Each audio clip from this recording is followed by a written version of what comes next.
4 hal yang membuat orang menderita.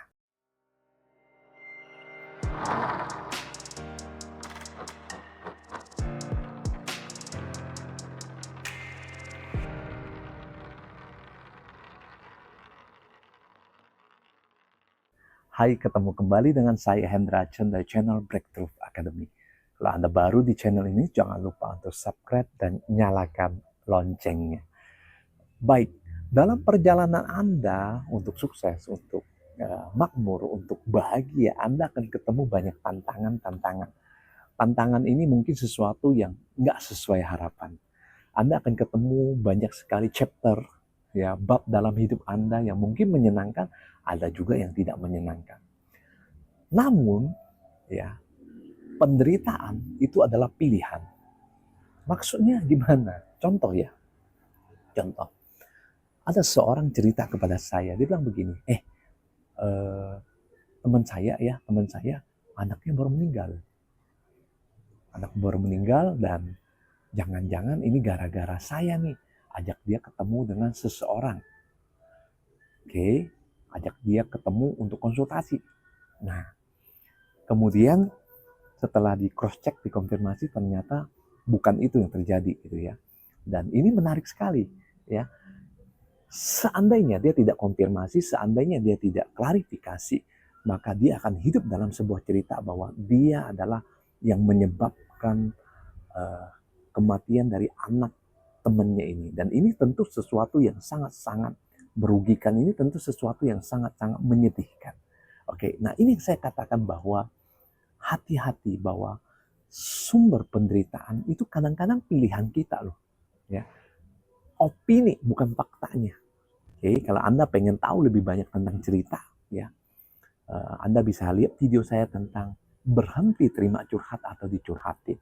Oke, nah sumber penderitaan manusia yang pertama adalah cerita.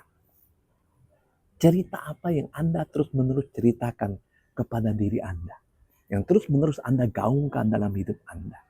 Oke, ya. Dan celakanya adalah cerita itu bahkan bukan sebuah fakta. Ini hanya berupa opini-opini atau mungkin sedikit fakta yang dibumbui dengan banyak opini. Ya, banyak skenario, banyak drama. Dan jika dramanya tragedi, inilah menjadi sumber penderitaan. Bayangkan Anda cerita 10 kali ya bagaimana Anda gagal. Percayalah, Anda pasti drop, Anda pasti down. Kenapa? Karena Anda tanpa sadar Anda sedang mengsugesti diri Anda bahwa Anda gagal. Oke? Nah, ini pilihan pertama. Kalau Anda punya kebiasaan untuk cerita ini, Anda perlu stop dan biasakan cerita sukses Anda. Apa yang Anda inginkan, apa yang Anda impi-impikan, bikin ceritanya. Ini yang pertama. Yang kedua, sumber penderitaan manusia yang kedua adalah berasal dari keinginan. Oke, keinginan. Keinginan untuk apa? Mengendalikan sesuatu yang di luar kendali Anda. Contoh, ya Anda lihat seseorang, kok pasangan saya begini ya? Kok pasangan saya begini ya? Harusnya begitu. Namun, karena kita nggak bisa mengubah, kita pengen kontrol. Sehingga kita hidup di dalam kepahitan hidup. Bukan kemanisan hidup ya, kepahitan hidup. Karena kita pengen mengendalikan. Contoh, kita lagi pengen jalan-jalan, tiba-tiba hujan turun gitu ya. Mau ke pantai, hujan turun. Dan kita nggak bisa kendalikan itu. Sehingga kita merasa, kok susah ya, kok nggak enak ya, kok saya jadi nggak happy dan sebagainya. Karena Anda berusaha mengendalikan cuaca yang di luar kendali Anda. Oke? Atau mungkin Anda mau ketemu klien, Anda mau closing penjualan, dia nggak mau dan Anda pengen ngontrol. Saya mau, kamu ambil ini. Oke? Dan ketika itu tidak terjadi, kita orang yang punya keinginan itu hidup menderita. Oke? Ketika Anda pengen ngontrol sesuatu, itu sama persis dengan Anda mengizinkan diri Anda dikontrol oleh keadaan yang bukan dalam kendali Anda. Saya ulangi ya, ketika Anda pengen ngontrol sesuatu, itu sama saja Anda sebenarnya sedang dikendalikan. Ya, ini salah satu sumber penderitaan manusia. Keinginan untuk mengendalikan. Yang kedua, ya, yang mungkin sangat-sangat familiar adalah keinginan untuk diakui, ya, dicintai, dihargai, dipuji. Sehingga ketika Anda tidak dapat ucapan terima kasih, Anda jengkel. Ketika Anda misalnya contoh, Anda melakukan sesuatu ya, kebaikan kepada seseorang dan orang itu tidak membalas Anda, ya, Anda merasa kok kamu kayaknya nggak tahu diri ya, kok kayaknya kamu tuh nggak ingat balas budi dan sebagainya. Kita pengen approval, kita pengen sebuah pengakuan, kita pengen sebuah pengen sebuah cinta tanda kutip ya, pengen sebuah cinta yang sebenarnya nggak kita miliki. Oke, ya kita pengen ketika kita mengatakan A, kita mau orang juga setuju dengan kata-kata kita. Ketika kita tidak mendapatkan itu, kita menderita. Kenapa? Karena keinginan ini. Ya. Kemudian yang ketiga nih, yang saya mau bahas adalah tentang ego, tentang aku nih, tentang sebuah identitas. Ya, identitas yang kita pikir adalah diri kita. Contoh, ya. Wah, Anda merasa marah ketika ada yang menipu Anda. Wajar gak wajar? Namun ketika Anda hidup dalam kemarahan, berhari-hari, berminggu-minggu, atau bahkan bertahun-tahun, itu Anda memasukkan diri Anda ke dalam penderitaan sendiri. Anda mesti sadar bahwa segala sesuatu yang Anda pikir Anda punya, itu sebenarnya bukan punya Anda. Nah ini Anda harus dapatkan dulu esensinya, bahwa energi itu mengalir. Begitu juga dengan uang. Anda pikir uang Anda itu hilang, padahal sebenarnya nggak hilang. Uang itu mengalir energinya. Ketika Anda membelanjakan sesuatu, uang itu mengalir keluar. Ya, toh Anda juga menerimanya, betul nggak?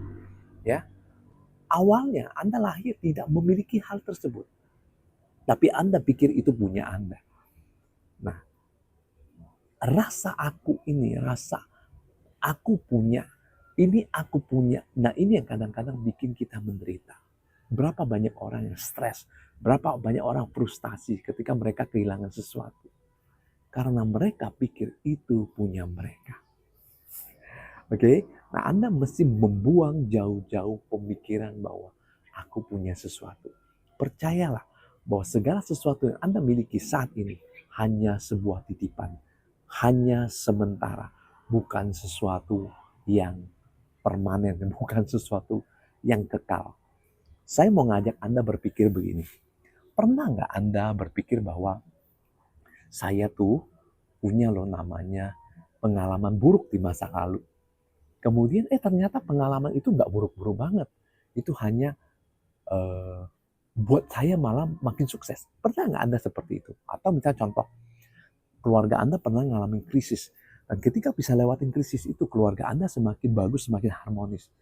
Ya, jika Anda tetap memegang bahwa, ini loh susah, ini loh yang negatif. Dan Anda tidak melepas itu, Anda tidak akan menemukan bahwa sesungguhnya selalu ada perubahan yang terjadi tanpa campur tangan Anda sebenarnya, ya. Dan sebenarnya yang bikin orang makin susah, makin gawat ya, adalah rasa ego itu. Dan yang terakhir adalah yang namanya pos atau emosi-emosi negatif. Kemarahan, kebencian, kepahitan, sakit hati, kekecewaan, kehilangan, kesedihan, rasa malu, dan sebagainya. Semakin banyak Anda memiliki hal tersebut, maka semakin menderita. Oke, saya ulangi ada 4 ya. Yang pertama, itu bicara tentang cerita. Ya, cerita. Jangan cerita terus yang negatif. Mulailah cerita yang positif. Ya, atau kalau bisa Anda berhenti cerita. Yang kedua, lepaskan seluruh keinginan Anda, terutama keinginan untuk mengontrol dan keinginan untuk mendapatkan sebuah approval, sebuah persetujuan, sebuah penghargaan. Oke. Kemudian ketiga, lepaskanlah keakuan diri Anda, ya, identitas diri Anda. Saya itu seorang pemimpin, saya harus dihargai. Lepaskan itu. Saya orang tua, anak harus ikut sama saya. Lepaskan itu. Saya seorang pasangan, kamu harusnya begini loh memperlakukan saya. Lepaskan itu semua. Oke. Dan yang terakhir adalah emosi negatif. Lepaskan itu semua. Saya percaya ketika Anda melakukan perubahan dalam 4 hal ini, maka Anda akan keluar dari penderitaan. Dan sesuatu yang bagus, sesuatu yang manis, sesuatu yang sukses menanti hidup Anda. Kalau Anda merasa video ini bermanfaat, Jangan lupa ya untuk di-share dan saya tunggu komentar Anda.